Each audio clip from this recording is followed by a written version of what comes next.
Welcome to the Blood Moon Archives, home to real-life encounters of things that go bump in the night. These aren't just stories. These are true horrors that will haunt you long after the screen fades to black. So lock your doors, close the curtains, and keep those lights on. Let's get into it. The Old Man on the Porch by Anonymous. Location: Phoenix, Arizona. I bought the house on a whim. It was one of those foreclosure auctions where everything looks kind of sketchy and rushed, but the price was too good to ignore. Small, single-story place just outside town, cracked paint, drooping gutters, overgrown lawn. Nothing special, just old and tired. I figured I could fix it up, maybe rent it out later. I wasn't looking for anything fancy. Just something quiet. I closed on it in mid-May and started moving my stuff in a few days later. The inside was mostly empty, save for a couple old light fixtures and a mirror that had been nailed to the hallway wall so long it had practically fused with the drywall. The garage was full of dust and cobwebs, but no boxes or belongings. No sign anyone had really lived there. It felt paused, like someone meant to leave, and never actually did. The first couple of days, I didn't see many neighbors. It's the kind of street where most folks keep to themselves. A few houses had cars in the driveways, but curtains stayed drawn. Still, people noticed me. One guy, maybe in his 50s, stopped while walking his dog and said something that stuck with me. He gave me a nod and said, "Didn't know the old man was still living here."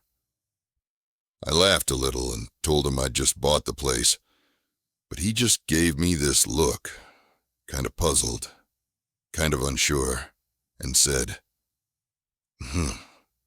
must have been mistaken." Then he walked on like nothing happened. A couple days later, someone else, a woman gardening 2 doors down, said almost the same thing when I waved. "You here helping the old guy out?" I said no, it was just me, and she frowned like I'd said something wrong. "He's always sitting out front. Thought it was his place." I didn't know what to make of it. The porch was empty every time I came home. Just an old wooden rocker and a cracked flower pot. No one out there but me. I figured it was a case of mistaken identity. Maybe the last person to check on the place, a realtor or a maintenance guy, had been older, and someone saw them from a distance. People misremember things all the time, but the comments kept coming. One man working for the gas company asked if the old fella would be around to sign off on something. Another lady walking her kid said she used to see him wave from the porch in the mornings. I kept saying no, it was just me. I lived alone. No one else was staying here. And every time, I got the same strange response. A pause, a nod, a polite smile. Like I had no idea what I was talking about. I asked the auction office if they had records of previous tenants, just out of curiosity. They didn't. House was apparently in and out of legal limbo for years. A couple attempted sales, never finalized. The official story was that no one had lived there full-time in decades. Just a shell of a house, caught between banks and paperwork. But people around here remembered someone. Someone who sat on that porch. Someone they all thought still was sitting on it. I started to feel a little uneasy, especially at night. It was quiet. Too quiet. No car noise, no birds. Just the creak of the porch swing, if the wind blew the right way. I found myself looking out the front window, more than usual, like I expected to see someone sitting in the rocker. Sometimes, in the corner of my eye, I thought I did. Just a shape, like a person sitting back, legs crossed. But when I turned to look, nothing. Just the empty porch. Then came the garage. I hadn't spent much time in there yet. It was dusty, smelled like old insulation and dry leaves. There were no shelves or tools, just an old recliner in the back corner under the window. I'd seen it during the walkthrough. Figured it was trash someone left behind. Ugly, brown corduroy thing with a rip in the seat. Nothing special. But one night, after a long day of yard work, I went into the garage to grab something, and that's when I saw it. A coffee cup.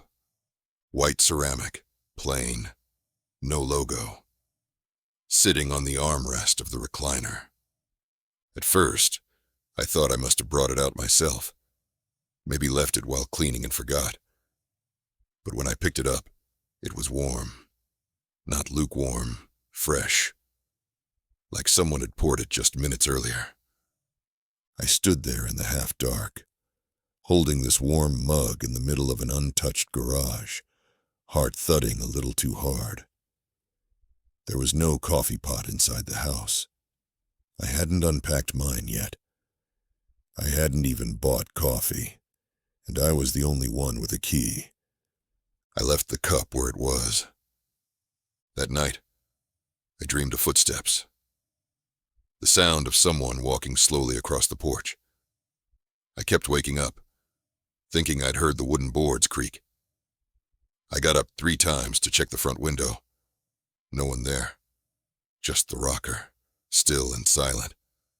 A couple nights later, I heard it again. The creaking.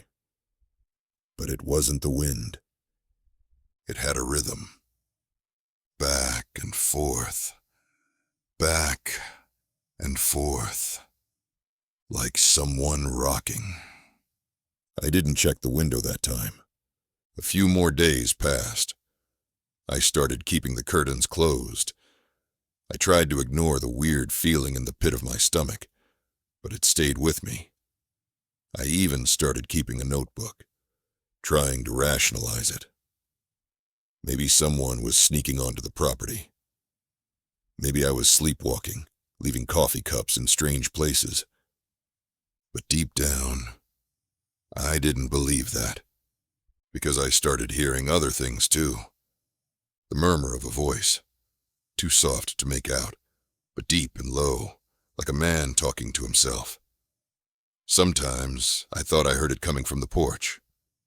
Other times, from the garage.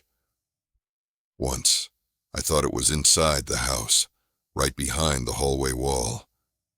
I stood there, frozen, waiting to hear it again. But it stopped. I never caught anyone. Never saw anyone. But the coffee cup kept showing up. Sometimes moved an inch. Sometimes back on the recliner, still warm. The neighbors don't bring it up anymore. Maybe they realized I wasn't going to give them the answer they wanted. Or maybe they're afraid of whatever it is too. I still live here. I haven't sold the house. Haven't brought it up with anyone in a while. But every now and then, I'll see someone walking their dog or pulling weeds across the street, and they'll glance toward the porch like they're checking to see if he's there. And I've started to wonder if maybe he always is, just waiting, watching, rocking slowly in a chair that doesn't creak when I sit in it, leaving behind just enough to let me know I'm not really alone here. I keep the garage locked now, but sometimes, when I go out there early in the morning, there's the cup again, sitting neatly on the recliner's armrest, still warm. Well, you've heard the truth. But remember, not every story ends when the video does. Some stories follow you home, into the dark corners of your mind. If you've made it this far, you might just be brave enough to face what's next. If you want to hear more of these terrifying tales, and perhaps awaken something, you shouldn't. Don't forget to like, subscribe, and turn on notifications. You'll want to know when the next nightmare arrives. But be careful. Once you step into the darkness, it's not always easy to find your